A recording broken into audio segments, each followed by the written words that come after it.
Hello दोस्तों, मैंने 2022 में आरआरबी क्लर्क क्वालिफाई किया है। इस वीडियो में मैं आपको बताऊंगा कि मैंने रीजनिंग कैसे प्रिपेयर किया था। शुरू करते। तो मैंने जो रीजनिंग का स्टार्टिंग किया था, मैंने पहले बुक से पढ़ना स्टार्ट किया था। मैंने जो बुक ख़रीदा था वो था ऑलिव बोर्ड का जो एक पज़ल मानिया बुक आता है, तो वो बुक मैंने ख़रीदा था। वहाँ से मैं करना शुरू किया था, लेकिन मैं रीजनिंग में एकदम नया था पज़ल वगैरह में, तो मुझे वो बुक ज़्यादा समझ में नहीं आता था। हालांकि वो बुक बहुत अच्छा है, लेकिन मैं कर नहीं पा रहा था। मुझे मतलब बेसिक का प्रैक्टिस नहीं था, तो मैं थोड़ा बहुत करता था, सॉल्यूशन देखता था, लेकिन मुझे कहीं ना कहीं मतलब कुछ लैक लग रहा था। तो फिर मैंने सुना अंकुश लांबा सर के बारे में। तो उनका जो अनअकैडमी में फ्री क्लासेस है, ओके, तो वो फ्री क्लासेस मैंने देखना शुरू किया। शायद 1000 पजल सीरीज़ है, और तो वो मैंने 1 से देखना स्टार्ट किया। तब थोड़ा बहुत मुझे समझ में आया। होता क्या है कि अगर आपको कोई टीचर समझा रहा है ना, तो वो बहुत सारे बातें बताते हैं जो कि बुक में हमेशा लिखा नहीं होते। बुक में डायरेक्ट सॉल्यूशन स्टेप बाय दिए रहते हैं और उसी को आपको देखना होता है। लेकिन कोई टीचर जब आपको समझाएगा ना, तो कुछ बहुत सारा मतलब बातें बताएंगे जो बुक में नहीं रहता है। इसी तरह मैंने यही एक्सपीरियंस किया कि अंकुश लांबा सर जब समझा रहे थे तो बहुत सारी चीज़ें समझाए, बहुत सारा ट्रिक समझाए, तो उनसे मेरा इम्प्रूव हुआ। जैसे कि आप सोचो 8 लोग सर्कल में बैठने वाले, तो अगर कोई बोल रहा है ए बी के ऑपोजिट है, तो आपको ये डायरेक्टली दिमाग में क्लिक होना चाहिए कि ए और बी के बीच में 3 जन है। 8 लोगों के पजल, 8 लोगों के ये सर्कल में, ओके। तो ऐसा ऐसा चीज़ें मतलब आपको दिमाग में क्लिक होना चाहिए। तो ये तो बुक में नहीं रहेगा ना, तो ये सर ने बोला था। फिर सर समझाते हैं मिनिमम पॉसिबिलिटी से कैसे आप पज़ल को जल्दी से जल्दी कर सकते हो। तो ऐसे कुछ कुछ मतलब ट्रिक सर बताते हैं।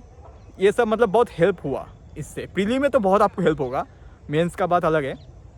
तो प्रीली के लिए मैंने यही देखना स्टार्ट किया, और फिर करते गया 1 वीडियो 2 वीडियो करते करते 20-25 वीडियो किया। तो टाइम लेके ये सब सीखा किया, तब जाके मेरा प्रीली लेवल में पज़ल थोड़ा बहुत मैं सीख गया। और इसके बाद मैं प्रैक्टिस करते गया। फिर मॉक टेस्ट लगाना शुरू किया। तो बाकी फिर मैं मॉक टेस्ट से ही प्रैक्टिस कर रहा था। इसके बाद जाके मेरा एसबीआई क्लर्क क्वालिफाई हुआ था। तो मेंस का प्रिपरेशन नहीं था, इसलिए मैं मेंस कर नहीं पाया था। तो फिर मैंने सोचा अब मेंस का प्रैक्टिस भी करना चाहिए। तो मेंस के लिए मैंने अंकुश लांबा सर को भी देखा, लेकिन इसके साथ साथ मैं मॉक टेस्ट पे ज़्यादा फोकस कर रहा था, क्योंकि मेंस का हर एक पज़ल बहुत लंबा लंबा होता है। और मैं मेरा प्रीली लेवल जैसे बन गया था, तो अब मैंने मेंस के लिए मॉक टेस्ट को सॉल्व करना शुरू किया। तो इसके बाद मैं मेंस के लिए ज़्यादातर मॉक में ही टाइम देता था। और मॉक भी मतलब बहुत टाइम लगता था सॉल्व करने के लिए। क्या है कि मेंस का पज़ल है और मैं पहली बार मेंस का पज़ल कर रहा हूँ, तो एक एक पज़ल करने में बहुत मतलब 1 घंटा 2 घंटा भी लगता था। तो आप ये मत सोचो कि आपका इतना टाइम जा रहा है, आपसे दूसरे लोग बहुत जल्दी कर रहे हैं। शुरुआत में आपको टाइम लगेगा, मुझे भी लगता था। पूरा एक कंप्लीट मॉक को सॉल्व करने में शायद मुझे 2 दिन लग जाता था। तो शुरुआत में तो टाइम लगेगा ही, और मेंस का मॉक है। बहुत लोग कहते हैं कि 1 दिन में 1 मॉक सॉल्व करो। शुरुआत में आप नहीं कर पाओगे, 2-3 दिन भी लग जाएगा, 4 दिन भी लग जाएगा, ये आप पे डिपेंड करता है। तो टाइम लो, कोई बात नहीं, धीरे धीरे सीखो, टाइम लो, जल्दबाजी मत करो। जल्दबाजी करके चीज़ों को स्किप मत कर दो, तो आप नहीं कर पाओगे। तो धीरे धीरे लो और चीज़ों को सीखो। मेंस का मॉक सॉल्व करने में ज़रूर टाइम लगता है, टाइम लो और सीखो। तो मैंने मॉक टेस्ट से ही जो मेंस का पज़ल है वो सब सीखा।